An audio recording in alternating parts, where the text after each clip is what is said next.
Terry, in this few days that you had off preparing for Atlanta, looking back, assessing the Chicago game, what went through your mind in these few days off? I think we all offensively speaking, I think we all had a hand in messing up at certain points in the game, whether it was a depth on a route receivers wise, whether it was a mistake offensive line, running backs. I think when you compound mistakes like that, it's hard to get a rhythm. And I feel like the entire game we didn't really have a rhythm. Second half we played a lot better, but by that time we were playing catch up. So you kind of are out of your game plan. You're just trying to put points up on the board, and we don't want to play catch up. I think we're a team that when we stay ahead of the sticks, when we are able to mix in run and pass, we're tough to stop. Yeah, I mean, and it really is what it boils down to. If all 11 do their job, then you're going to be successful, and that's the thing that we haven't done. It hasn't been 11 every play. It's been 10, it's been 9, it's been 10. But if we do all 11 do our job, then we're going to be doing pretty dang good, because if we're not beating ourselves, we can actually start going against the. We got to have great energy. We got to feed off each other. And, we got to make sure we all on the same page when we take the field. And we just all got to have the same mindset that. We're trying to accomplish the same thing, and we just got to go attack. I mean, it sucks. It's not fun. I don't wish that on anyone, really. Like I said, 55 pass plays in a row, and then they're teeing off on you.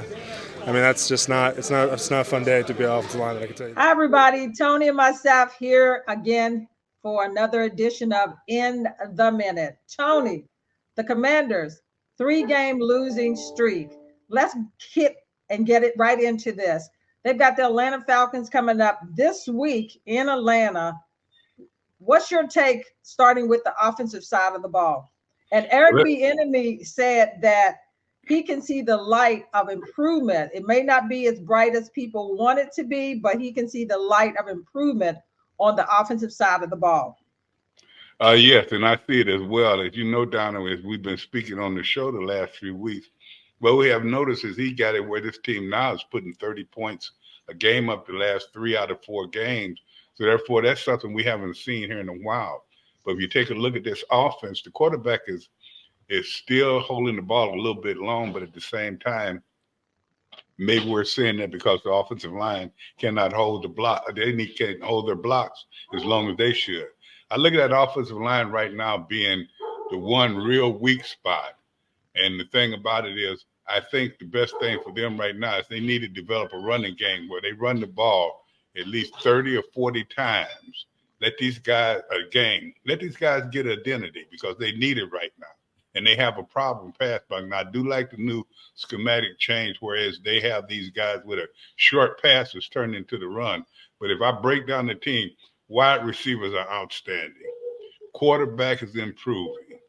Running backs don't seem to get the opportunity. I mean, what did they have? 10 carries the other day. You can't go into a game with just 10 carries. And then you go down to the offensive line.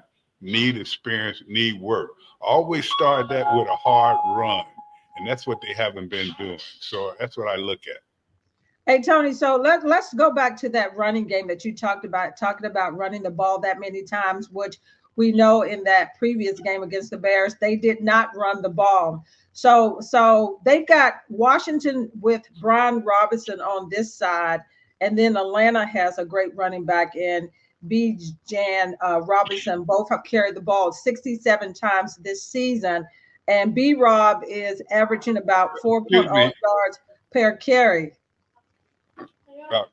What were you saying now? I didn't catch that. B-Rob has been running the ball, averaging about 4 yards per carry when he has the ball. But it's been some hiccups as far as that offensive line as blocking. So you got 2 running backs, Robinson and Robinson, on each side and everything. And he's averaging, the rookie John Robinson on Atlanta's side, he's averaging about 5.4 yards per carry. Talk about the running games for each team and how you see that playing out. Well, it's somewhat similar. And what they do is they both have young quarterbacks, whereas they're trying to develop their scheme by having this quarterback not have to take too many risks, not hold the ball long, and don't have to read the field long. So your running game becomes very important. This is one thing Washington haven't been doing the last few games that makes me wonder, is that part of the game that has been diminished to get these 30 points? At the same time, I look at both of these teams, very similar. The only difference right now is their defense is playing a little bit better than ours. And that's the problem that we have right now. Their offense is somewhat like ours, whereas they on again, off again, but our offense is playing better than theirs. And the special teams on both sides, non-existent in a lot of cases. They got good kickers. So when you look down at this offense, you look at their offense and our offense, somewhat similar. Want to run the ball, don't always get to it. If they get behind, they go right to the pass. If you look at the offensive line on both teams, I think our offensive line is very much more vulnerable than the other line. And so what I'm thinking right now is this is an even game. It may come down to mistakes. And yeah, Tony, you talk about the Falcons defense, and we talk about the Washington wanting to run the ball. The Falcons run defense only allowed 3.8 yards per carry, Tony, this year. And the Falcons are coming off that 21-19 win over Houston, but they're stingy, Tony, only giving up 19.2 points per game. So this Commanders offense has to be on top of their game, because facing the Atlanta's defense in one of the best, they've got to play like they did against the in the Eagles game. Exactly. And the other thing about this team, which you brother mentioned, they're a physical type team as well. And they go with their defense, as you said, they're playing pretty good. They wouldn't got Campbell, that big defensive tackle that he has 99 sacks at this time. I don't know if anyone can handle their defensive line. I'm not saying our offensive line is not that good, but they're young and they're beatable right now. Let's just put it like that. They must improve them games. There's no sense in us sitting up candy coating this and talk about they don't need. They are the problem right now. The quarterback, give him more time, he'll even do more reading. But now you have to sacrifice that time to have a short running game. Now, one thing you do that's paramount, they do run the ball pretty well when they run it, but if you only run it 10 times a game, it's no good. Go to the other side of the ball. Atlanta's the same way. They got the B. John in there who are just like our Robinson. They know how to run the neighborhood. And they got some other guys on the bench that's tough. Hey, Tony, you said that they know how to run through the neighborhoods. That's what I'm talking about. So, you look at these teams right now, this is a pivotal game for both. Now, even though they've won one more game than the Washington team, they both had the same kind of deficiencies, maybe on different sides of the ball. But this is a game, and as I said, and I reiterate what I said, it's going to come down to mistakes.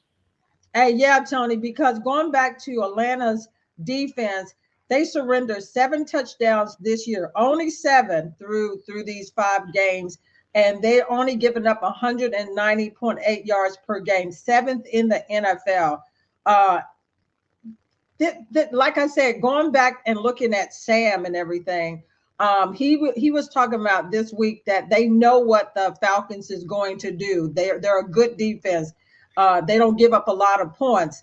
And they've struggled, Washington, to move the ball and everything. But when you go out against a solid defense with the caliber of players that they got on that defensive side of the ball, let's talk about the offensive line. And Eric Bieniemy talked a little bit in the press conference this week about the offensive line, and they're right where they are. And these guys know what they have to do in looking at the film and knowing the mistakes and everything that they've got to make. I mean, to overcome the mistakes they've got to overcome. But let's talk about the offensive line a little bit of this Commanders.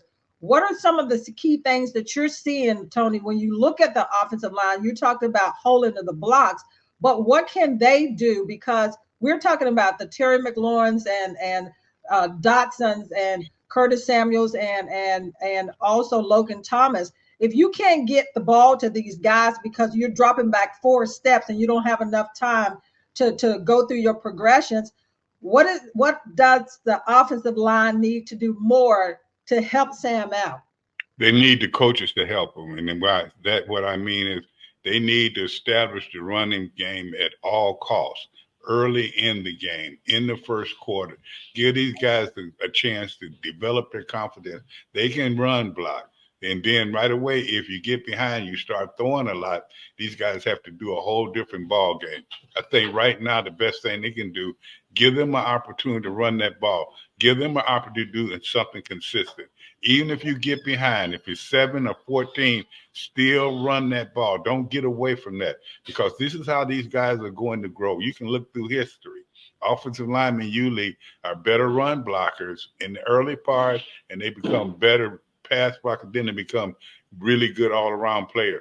We need to develop that run game right now. And the other reason you do that run game is you make the other team cognizant of the fact that you will run that ball. So that slows that pass rush down. That slows that coverage down. Are you play actioning? Are you passing the ball? So it's very important, not just for the offensive line, for the offense in general, to establish that running game. Each week that you come, they should say, we know one thing, we better buckle it up.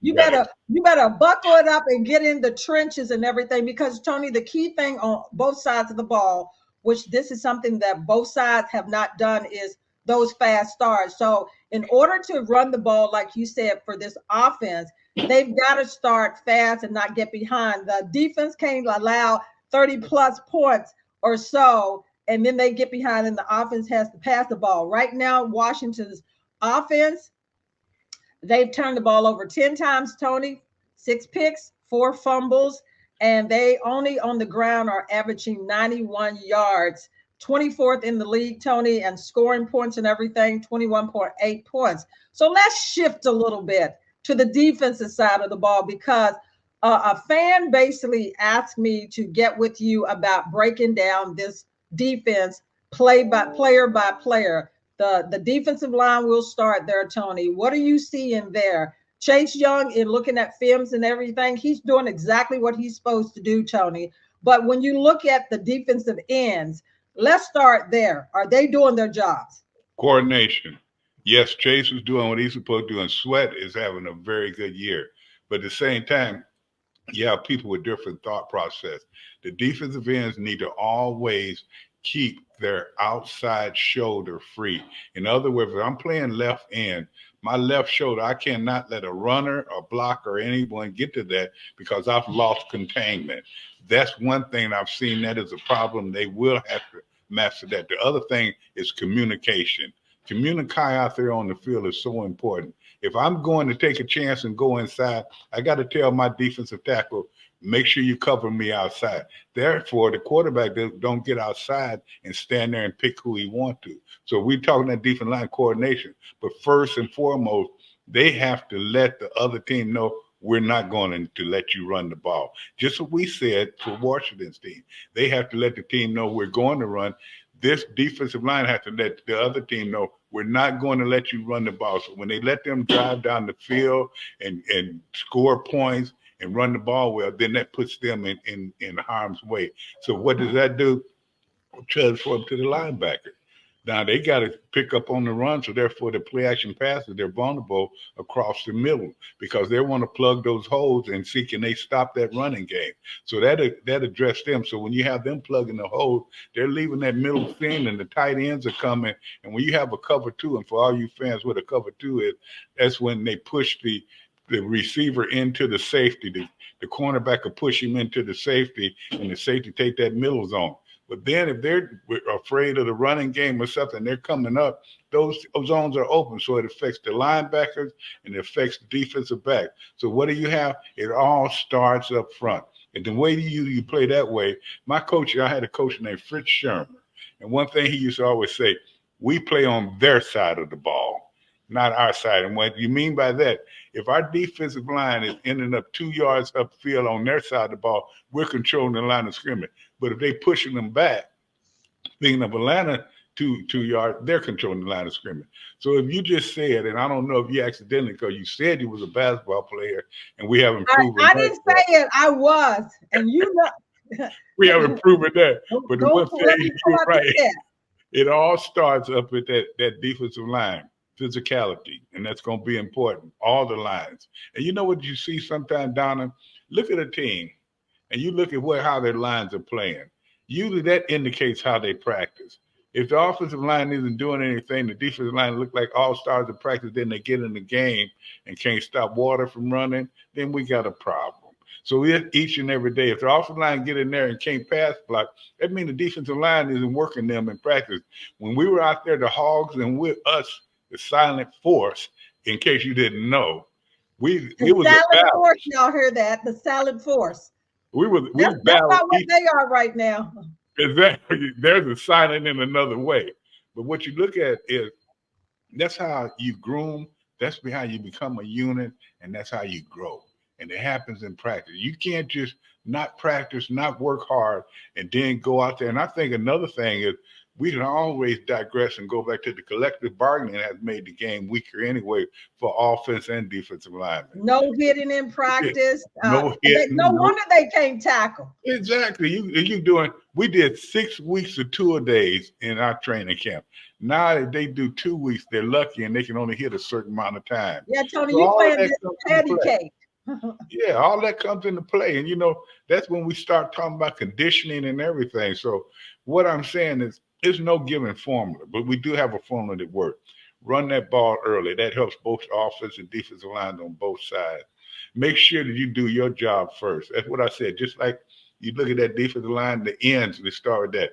Okay, you said, what do the ends do? We say we never let them get outside of our outside shoulder. What do defensive tackles do? They have to close up that middle. You can't let them get off and get to those linebackers. You got to at least take up men if you're not making a play. We're not seeing that all the time like we did in the past, but I'm sure they'll get back to that. But really, it had to get back to playing as a unit. Hey, Tony, you talked about running the ball as far as stopping the run, and that's something that the Commanders have had problems with, giving up a little over 133 yards per game. And then you got Bijan Robinson. A little problem. To watch.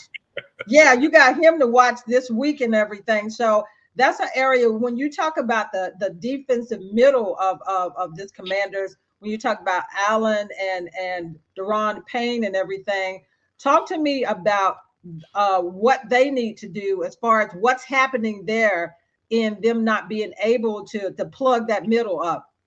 Instead of shading, when I say shading, that's when a defensive lineman to take the outside shoulder of whomever's trying to block them. I look at with this line right now, they need to go to more right of a point where you can go 2 or 3 ways. In other words, you take him, you two gap your man. You get into them because they're big and strong enough to do that. That way you can go left or right, make a quick move or whatever.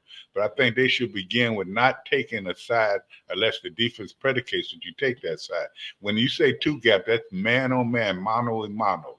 And that's what they have to do right there. That closes those holes down. Make them go to certain holes where your linebackers are. But if you take a swim in the hole they were running to was where they were running, they're going to have a 10-yard run before the linebacker even get a chance to hit them. So what those tackles need to do, more 2-gapping, more controlling the line of scrimmage, playing on their side, which I mean Atlanta's side of the ball. I expect myself to go out there and perform like I should, and I'm not performing like to that part right now, and I just got to get it right. Well, let's transition to the secondary, where it seems to be players where they look like they're lost 10 yards sometimes off the receivers. And Jack Del Rio was asked this week about zone versus man-to-man. This Commanders team mostly is in man-to-man, and that to me is not their strength, because when they had success last year, they played a lot of zone defense. So could you talk a little bit about zone versus man-to-man? And this week, the Commanders are going to be without Derek Force and also Jeremy Reeves, who is backup. So Quan Martin and Percy Butler are going to be the 2 guys filling in for those 2 guys. But talk to me about zone versus man-to-man, and where do you see the breakdowns there? Would you go to zone more so to the man-to-man, because they are getting torched in man-to-man? Well, that's what you just said. You just answered your own question. Yes, you do go to zone. You wear a player, and it's good for young players. They take care of a certain zone rather than trying to guard a certain man. When you go man-to-man, it's mano a mano. It's one-on-one. It's just like up on the line. And there's a bunch of young defensive backs right now. So what you have to do, and then you got the linebackers in front of them that's young. So you got to protect all entities. You got to change it up. You can't go all one man on man. You can't go all zone. But for this young team right now, I would go more zone. Now, it does leave you vulnerable at places, but then you depend on your defensive line to get there and get things done. You depend on your linebackers to cover that middle zone up. So you just do your zone right there. That's less you have to think of. And that's what a two-man is. But when you go one-on-one, you got to follow that man wherever you go, and you're responsible. Unless he does go with somebody else pick him up, a free safety or something.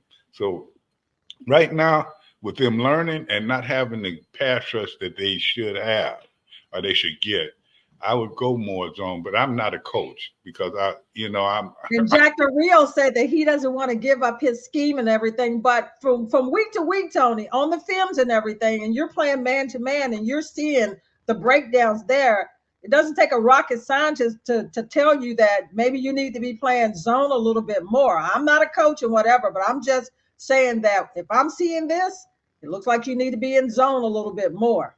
Film don't lie. Hey, don't film lie. don't lie. You giving up 36 points a game. You're doing something that you need to change. Yeah, they giving up, like you said, 30-some points in these games. But back to the Atlanta in closing, Tony. Atlanta's defense has forced 4 takeaways, 1 fumble, and 3 interceptions. So fast starts on both sides of the ball, in which we haven't seen from this Commanders team in 3 or 4 weeks or so, or all season long that they've been trying to play catch up. Why don't they be the person that's playing tag and they start off aggressive and everything? So Tony, what's your final thoughts on this game this week? And I'm going to say that this is a pivotal game for this Commanders team, because if they don't get this win, some heads are going to be rolling moving forward. Yeah, and you're right about that. And this game is too important, but it's very important that they get a fast start or even just a consistent start. Get your game plan working. Put the pressure on Atlanta's defensive people, their personnel, making them say, we got to stop this run first. We have Mr. Robinson can make you stop passing the ball. Looking for the pass. They'll make you look for the run. They must establish that. On the defensive side of the ball, they must get back to where they were playing. We were raving about how they looked like they were in condition a few weeks ago. That's all changed right now. You got to get back to what you were doing when you were winning. You won 2 in a row. Go back to whatever you're doing. I don't care about the competition, anything. You have to do that. Get a consistent thought process between the players and the coaches. And the coaches are doing a pretty good job at it. I'm not saying everyone is, but I also have to take a look at the players. The coaches can only put you in position to play. You got to make the play. So this unit, and when I say unit, that's the team. Each and every one of them, as we said on the show, need to look in the mirror, see what they're doing and they're not doing, and just do their job. Hey, Tony, it's funny that you said that. And in the locker room this past week, a sign when we walked in, it says, do your job. It's a shame that you got to put a sign up to tell people to do their jobs. But Tony, as you would always say, we don't say. We never say goodbye. We say in the minute. In the minute.